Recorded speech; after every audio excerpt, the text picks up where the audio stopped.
I think we've been stuck in a bubble of delusion this entire time.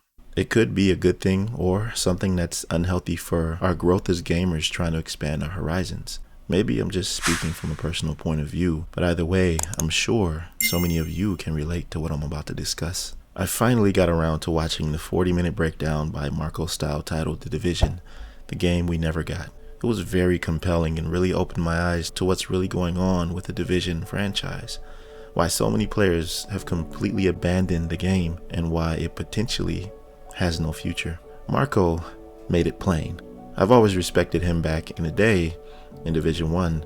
He was literally my #1 go-to when it came to builds and just general information about the game. There was always a lot of anticipation before his uploads, and everything he did would immediately become meta. Even before the Division released, I would watch him. It's like he was the hype man for every new feature the developers announced. Kind of like how More Console was before Destiny came out. But Marco went even further with it by comparing real-life locations in New York to what the level designers created in the game. This really built up more anticipation of wanting to play the game. But in that video, he started out by explaining how the Division 1 was first thought to be a tactical shooter with the ability to stealth kill and have many other options in that particular genre. A completely new experience to that style of play with advanced technology added to it based on the new Snowdrop engine they swore by. I'm not gonna lie, it is a very good engine and has proven it without a shadow of a doubt. And with so many things that have changed with gaming in general, I think that Ubisoft Massive shows the potential this Snowdrop engine really has. Let's talk about what MarcoStyle said when he went over how the Dark Zone was a self-defeating in-game activity, how it would alienate the majority of players into separate categories or dislike for the game, which resulted in a major drop to the player base. What was left over is a handful of players that I was talking about in the beginning of this video being semi-delusional. And don't take offense if you fall into this category, because I did too, even MarcoStyle and many others. The Division gave a great opportunity for many content creators to start their YouTube journeys. Look at SkillUp, originally a Division exclusive YouTuber. Now his videos are meta, upper echelon gamers, and WIDs, to name a few. So a lot of people did fall victim to this unusually appealing Dark Zone experience. There are many types of gamers. Doesn't matter if you're a YouTuber and doing it for that, or you just enjoy playing the game. Gamers' mentalities will always be the same. In PvP environments, especially if one has the opportunity to wreck another's day by stealing their stuff, killing them or griefing them without consequence, then best believe they'll do it, and they have, over and over again. You got players saying, I can't be a sadist in real life, but I sure can in the DZ. There was a whole segment also discussing how the gear and weapons negatively affected the player base as well, but I'll come back to that because I have a solution to present that could have solved this problem easily. But when the Division 2 came out, it was a seemingly perfect sequel to the game, addressing the many changes to the first one, so they thought. Instead, it created an adverse effect that further pushed players away, especially the ones who experienced it from day one. I mean, it's clear from the outlying drop in sales going into it because of the remnants left behind from players purchasing the first game. They thought it was something different, remember? Not anymore. It was clear that the Division 2 was going to be an RPG, and the majority knew that. And here's a trend that began back then. That's basically the developers not listening to the player base by getting a perspective of what they want as opposed to trying to fulfill their vision.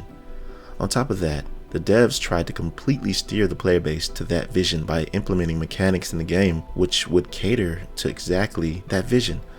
One example being the cover system being forced.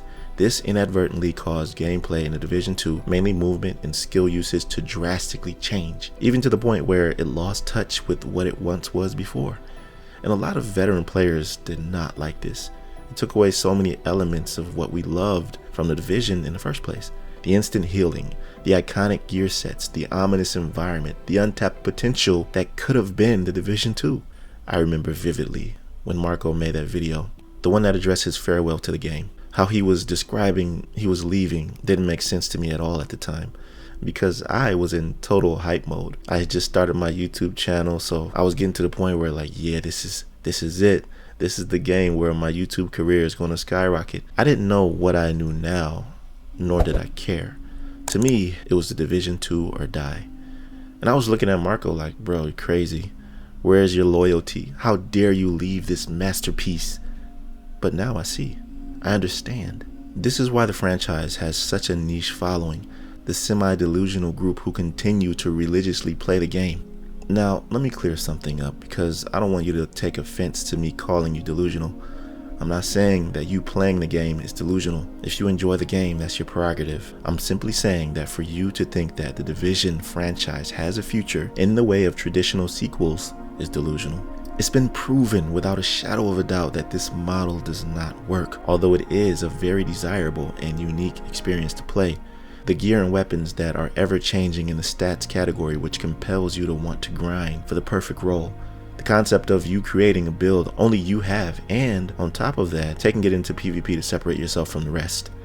And just being allowed for the first time to experience a true RPG looter, which is normally only on mostly all cases, lives in games like ESO or Black Desert Online, games that have more of a fantasy aspect to them. The concept is absolutely genius, and this is what drives the appeal. But let's be honest, and don't take it from me, the statistics don't lie. This model does not work for the majority of gamers. Most players don't want an RPG that requires you to think so much just to play, or a game that has all the best loot locked behind raids or the Dark Zone, the infamous in-game activity that alienates players and genuinely gives them anxiety at the very thought of going in. Most players don't want to have to continuously search for the best weapon or gear, because 90% of all gear and weapon drops are garbage stats. They just want to feel powerful. One reason is that they don't even have the time to farm anyway. I know this for a fact because so many people tell me in the comment sections of my build videos about how much I'm helping them out because they don't have time to farm or whatever the case, you know? So now I completely understand why all these big content creators left. Willis Gaming, you know what I'm talking about. You follow them too. Because when thinking of this from a perspective of a content creator, you gotta go to where most of the player base will be. I mean, of course, it also has to do with your passion and what you like to play and what you'd love to cover, but 9 times out of 10, one of those new games that are gonna come out that a lot of players are gonna congregate towards can possibly be something that you would enjoy playing. And this is a way to position yourself strategically so that you're not stuck in one place. It's not smart to keep all your eggs in one basket, hoping that things might change. It's clear to me that with the confirmation of other games being worked on by Ubisoft, like Avatar, Star Wars, that this company is thinking from a business perspective. They've always been, and that's the only way to think, honestly, when it comes to big companies like this. And when I said that this game has no future, I'm referring to the future of another installment to the Division main game. There have already been multiple articles confirming that there's no Division 3 currently in the works. Now, I didn't intend for this video to be bleak or depressing. I just feel like MarcoStyle helped me to really drive home what's happening here. So where do we go now? Well, I'd say look into the other projects Ubisoft Massive are working on. We know after the huge news of E3 2023 being cancelled, these game companies will have their own personal big reveals for the future. Mainly Ubisoft with their annual Ubisoft Forward livestream. More viewers than ever before will be tuning in, and I'm assuming that the long-awaited Division Heartland will have a better showcase than before, and possibly a release date announcement. I'm not really banking on that, but I'm just saying that if there were ever an opportunity to reveal the most about Heartland, then UB Forward is the perfect opportunity to do so. Because this is the future model they're going with, a model that offers the most value in the business aspect of game development. So instead of Division 3, I highly recommend looking forward to Heartland. A few more projects I'd like to mention, and these are huge. An open world Star Wars game made in the Snowdrop engine, and I'm sure you know about Avatar as well, which has been in development for years. These are the types of things that are considered the future of the franchise. There's no doubt in my mind about that now. So for me, it's really an exciting time, since I personally, over this past year, have been positioning my channel to cover multiple games that I'm interested in. And I'm really glad that you're here on this journey with me. Tell me about what you think of this discussion below. I hope it cleared some things up for you, or at least was insightful. If so, then like the video and subscribe to my channel if you're new here. I'll see you in my next video. Be right out.